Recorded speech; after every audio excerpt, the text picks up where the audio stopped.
Good evening, my dear ones.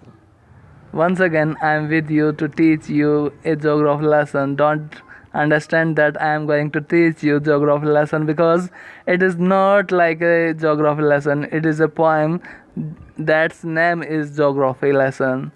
So, before we start this, please comment, share and like on this video. Thank you. तो अब शुरू होता है हमारा geography lesson. जी हाँ, geography lesson नहीं है, यह भूल मत कर देना, बल्कि यह हमारी पोएम है जो कक्षा 8 में चल रही है। तो शुरू होती है हमारी पोएम इन 4 लाइनों के साथ। When the jet sprang into the sky it was clear why the city had developed the way it had, seeing it scale 6 inches to the mile. क्या कह रहा है कवि? कवि कह रहा है कि जब आसमान में कवि का हवाई जहाज उड़ा तो उसने पाया कि जो नीचे का दृश्य है वह जब वो नीचे रहता था, नीचे से देखता था, तो वैसा अब आसमान में उड़ने पर नहीं दिखाई दे रहा है, बल्कि ये तो उससे कुछ अलग ही दिखाई दे रहा है। अब उसे ये समझ में आ रहा है कि किस प्रकार से शहर का निर्माण किया गया, किस प्रकार से शहर को विकसित किया गया है। अब वह जब आसमान से नीचे की वस्तुओं को देख रहा है तो जो मीलों की दूरी है वो भी उसे 6 इंच के पैमाने में सीमित नज़र होते हुए आ रही है।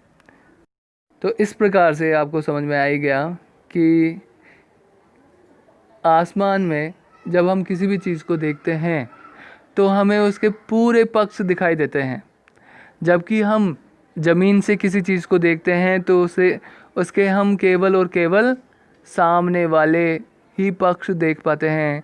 तो इस समय कवि आसमान में उड़ रहा है और उसे शहर नीचे दिखाई दे रहा है, और अब उसे समझ में आ रहा है कि किस प्रकार से उसके शहर की बसावट बसी हुई है, और अब उसे समझ में आ गया है कि इसका निर्माण सुसज्जित किया गया है।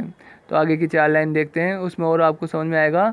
There seemed an inevitability about what on ground had looked hazard, unplanned and without style, when the jet sprang into the sky। क्या कह रहा है कवि? ये कह रहा है अब उसे समझ में आया, अब जब वो आसमान में है तो उसे समझ में आया कि इसकी जो बसावट उसे ज़मीन से दिखाई देती है वो अपरिहार्य थी, यानी जिसे टाला नहीं जा सके, यानी कि इसकी जो बसावट की गई है वो वास्तव में सुसज्जित की गई है, वो अस्त व्यस्त नहीं है। क्योंकि उसे ज़मीन से देखने पर ऐसे लगता था कि जो शहर की बसावट है वो अस्त व्यस्त तरीके से बसी हुई है, यानी बिना सोचे समझे बसावट की गई है। लेकिन अब उसे समझ में आ गया है, जब वह आसमान से देख रहा है तो उसे समझ में आ रहा है कि यह अव्यवस्थित नहीं है, बल्कि इसकी बसावट तो बहुत ही प्लानिंग के साथ, बहुत ही स्टाइल के साथ की गई है। और ये बात उसे तब समझ में आ रही है जब उसका जेट आसमान में उड़ रहा है, आसमान से अपने शहर को देख रहा है। तो अब उसे समझ में आ गया है कि उसके शहर की बसावट है वो अस्त व्यस्त तरीके से नहीं है। अब उसे समझ में आ गया है कि उसके शहर की बसावट बहुत ही सुसज्जित तरीके से की गई है। हैज़ार्ड का मतलब यहाँ पर है अस्त व्यस्त। अब आगे की 4 लाइन देखते हैं सेकंड पैराग्राफ की। When the jet reached 10,000 feet, it was clear why the country had cities where the rivers ran and why the valleys were populated। देखिए, अब बारी आती है हमारे ज्योग्राफी लेसन से रिलेट करने की।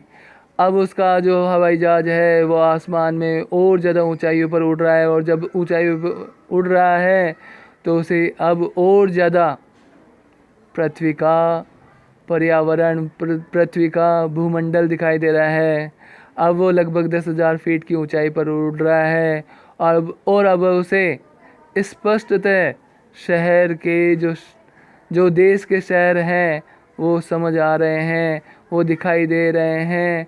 अब उसे ये पता चल रहा है कि किस प्रकार से नदियाँ उसके शहर में बह रही हैं, और किस प्रकार से जो घाटियाँ हैं वो आबादी से विकसित हैं।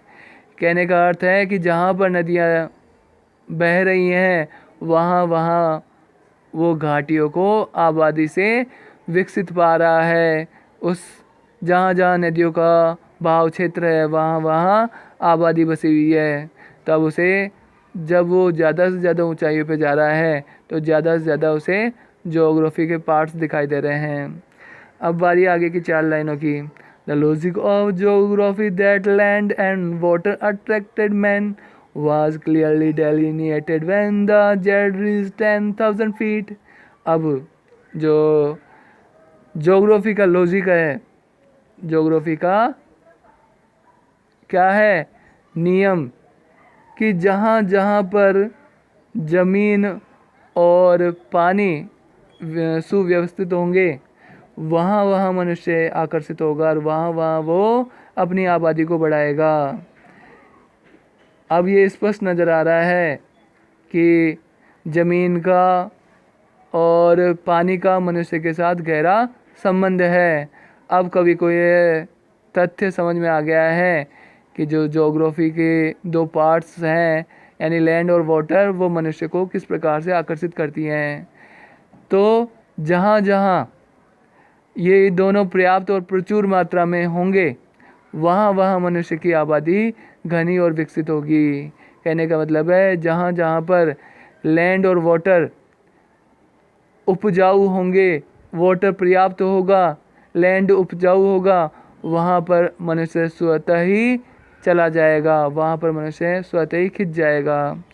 अब आगे की 3 लाइनों में हमें और कुछ कवि कह रहा है। When the jet rose 6 miles high, it was clear the earth was round and that it had more sea than land। अब देखिए, अब इसे और गहराइयाँ नज़र आ रही हैं। अब उसका जो जेट है वो लगभग 6 मील ऊंचाई पर उड़ रहा है। यह कहाँ उड़ रहा है? 6 मील ऊंचाई पर, यानी ज़मीन से 6 मील की ऊंचाई पर अब वो उड़ रहा है। अब पृथ्वी का जो भूगोल है, जो पृथ्वी है, वो अब उसे और स्पष्ट दिखाई दे रही है। यानी जब हम जितनी दूर होंगे उतनी बड़ी आकृति हमें स्पष्ट नज़र आएगी। तो इसे भी ऐसा ही है। अब वो आसमान में और ऊंचाई पे उड़ रहा है और ऊंचाई पे उड़ने से उसे पृथ्वी का जो भूगोल है, जो भौगोलिक परिदृश्य हैं, वो स्पष्ट नज़र आ रहे हैं।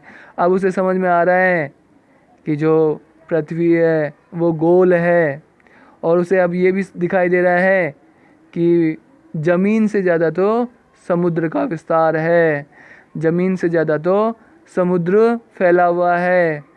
हमें पता भी है, हमें भूगोल में पढ़ाया भी जाता है कि 3/4 हिस्से पर क्या है? पानी है, और 1/4 पर ज़मीन है। अब देखते हैं नेक्स्ट स्टेंजा में।